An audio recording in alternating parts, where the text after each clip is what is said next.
ज्ञान सरोवर में आप सभी का फिर से एक बार स्वागत है। और आज के ज्ञान सरोवर में मैं लेके आई हूँ एक प्राचीन और प्रचलित कथा पितृभक्त नचिकेता की। ये कहानी है नचिकेता की, जो कि पितृभक्त था और भगवान का भक्त तो था ही। और नचिकेता ने छोटी सी आयु में जीवन की जो शिक्षा ली, और जो शिक्षा उसे यमराज के द्वारा जीवन का मिलता है, जीवन और मृत्यु के रहस्य का, उसे ही हम आज की कहानी में देखेंगे। तो चलिए कहानी में सुनाना शुरू करती हूँ। यज्ञ की अग्नि प्रज्वलित थी।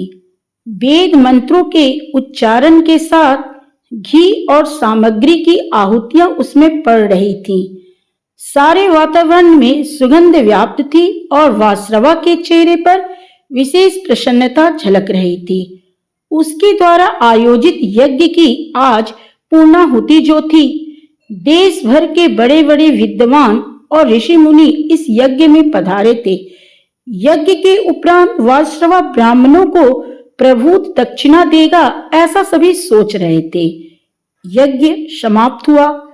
ब्राह्मणों ने वासरवा को आशीर्वाद दिया और वासरवा ने उन्हें दक्षिणा देना प्रारंभ किया। किंतु यह क्या, यज्ञ की इस अंतिम घड़ी में वासरवा को किस मोह ने घेर लिया। कहाँ तो उन्होंने निश्चय किया था कि यज्ञ की समाप्ति पर वह अपनी सारी संपत्ति दान कर देगा, और कहाँ दक्षिणा देने लगा ऐसी निर्बल और बूढ़ी गाय जिन्होंने दूध देना भी बंद कर दिया था। लोग दवी जवान से वासरवा की आलोचना कर रहे हैं, किंतु सबसे अधिक दुखी है कोने में बैठा हुआ वह किशोर बालक। कौन है वह? वह है वासरवा का पुत्र नचिकेता। अपने पिता की इस कृपणता को देखकर नचिकेता से रहा न गया। खिन्न मन से वह अपने पिता के पास गया और बोला, पिताजी, दक्षिणा में तो यजमान अपनी प्रिय से प्रिय वस्तु देते हैं, परंतु आपने तो ऐसी गायें दी हैं जिनका आपके लिए कोई उपयोग ही नहीं रह गया है। इससे आपको पुण्य नहीं मिलेगा। फिर कुछ रुककर बोला, पिताजी, आपको सबसे प्रिय तो मैं हूँ, आप मुझे ही किसी को दक्षिणा में क्यों नहीं दे देते हैं? वासरवा ने नचिकेता की बात पर कोई ध्यान नहीं दिया, पर नचिकेता अपना प्रश्न दोहराता रहा। वह बार बार पूछता, आप मुझे किसको दक्षिणा में दे रहे हैं? बच्चे के हठ से वासरवा झुंझला उठे और क्रोधित होकर बोले, जा, मैंने तुझे मृत्यु को दे दिया। यह सुनकर नचिकेता विनम्र भाव से बोला, पिताजी, आप क्रोधित ना हो, मैं आपके आदेश का पालन जरूर करूंगा। मुझे मृत्यु के देवता यमराज के पास जाने की आज्ञा दें। तब वासरवा को अनुभव हुआ कि क्रोध के कारण उनके मुंह से बहुत कुछ अनुचित निकल गया है, किंतु अब उपाय ही क्या था। जिस तरह धनुष से छूटा हुआ बाण वापस नहीं आ सकता, उसी तरह मुंह से निकली हुई बात भी लौटाई नहीं जा सकती थी।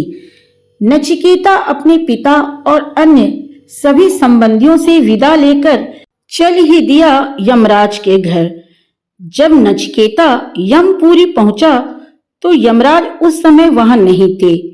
3 दिन तक वह किशोर बच्चा भूखा प्यासा उनके दरवाजे पर पड़ा रहा। यमराज लौटे तो एक ब्राह्मण कुमार को अपने घर के बाहर इस दशा में देखकर बहुत दुखी हुए। साथ ही उनका ध्यान इस बात पर गए बिना नहीं रहा कि वह बालक अन्य बालकों से भिन्न था। उसके मुख पर तेज और दृढ़ता झलक रही थी।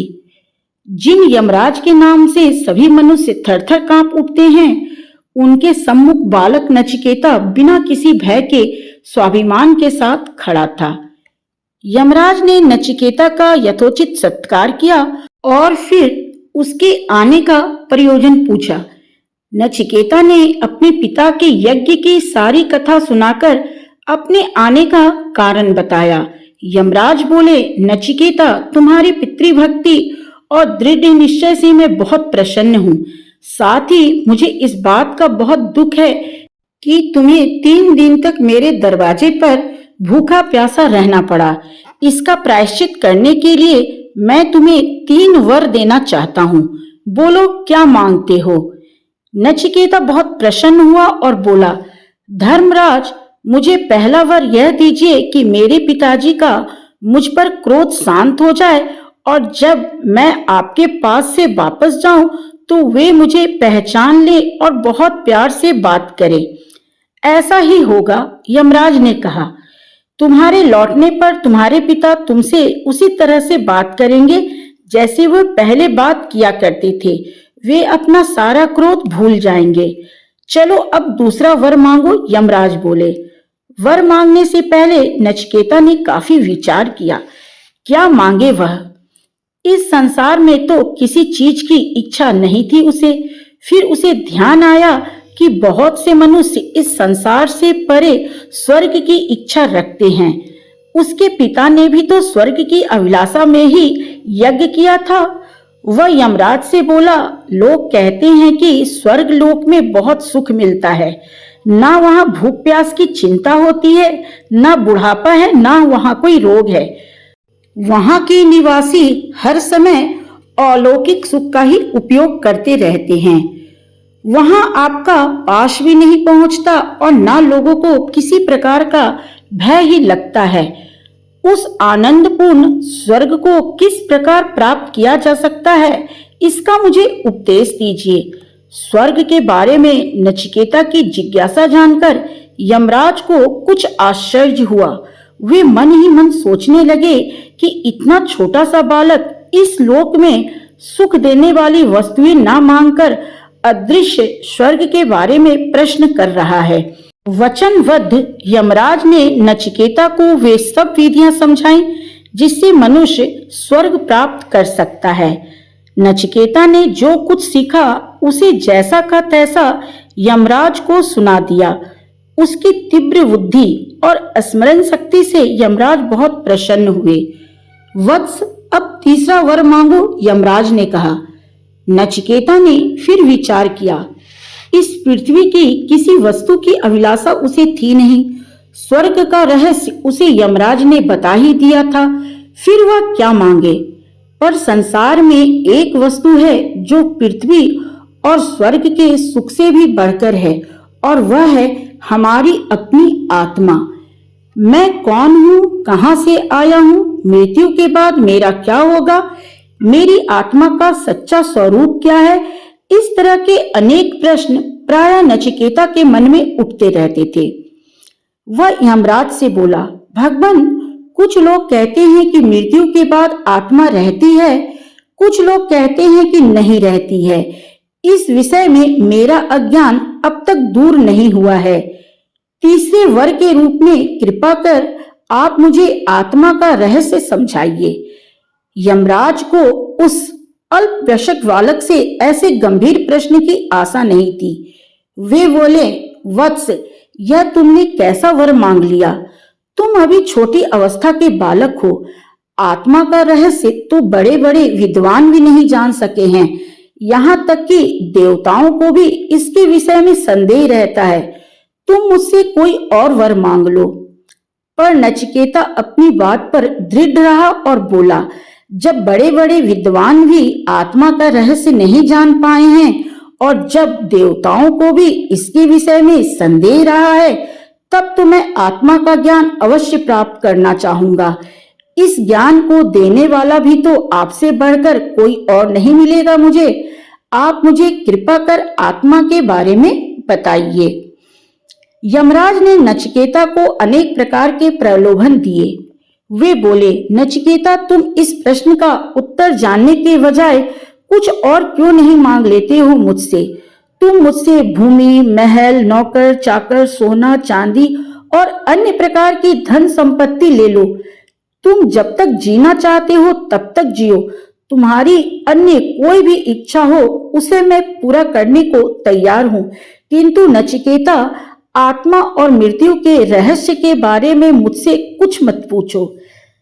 तब शांत और गंभीर भाव से नचिकेता बोला, आपने जो इतनी चीजों का वरदान मुझे देने के लिए कहा है, क्या इनमें से किसी से भी मनुष्य को सच्चा सुख मिल सका है? संसार के सुख शरीर और इंद्रियों को छिन्न ही तो करते हैं। धन से मनुष्य की तृप्ति नहीं हो सकती। मैं तो जन्म और मृत्यु के पीछे छुपे हुए रहस्य को ही जानना चाहता हूँ। इसके अतिरिक्त और कोई वर मुझे नहीं चाहिए। यमराज की परीक्षा में नचिकेता खड़ा उतरा। संसार का कोई भी प्रलोभन उसे अपने निश्चय से नहीं डिगा सका। प्रसन्न होकर यमराज ने उसे उपदेश देना आरंभ किया। आत्मा ना तो कभी पैदा होती है और ना ही मरती है। वह अजर है, अमर है और शरीर के नष्ट हो जाने पर भी विद्यमान रहती है। आत्मा का ज्ञान ही सच्चा ज्ञान है। ज्ञानी मनुष्य सब प्राणियों को अपने अंदर और अपने आप को सब प्राणियों के अंदर देखता है। अपने शरीर को यदि तुम एक रथ मानो तो इंद्रियां उसके घोड़े हैं, मन उन घोड़ों की लगाम है और बुद्धि सारथी के स्थान पर है।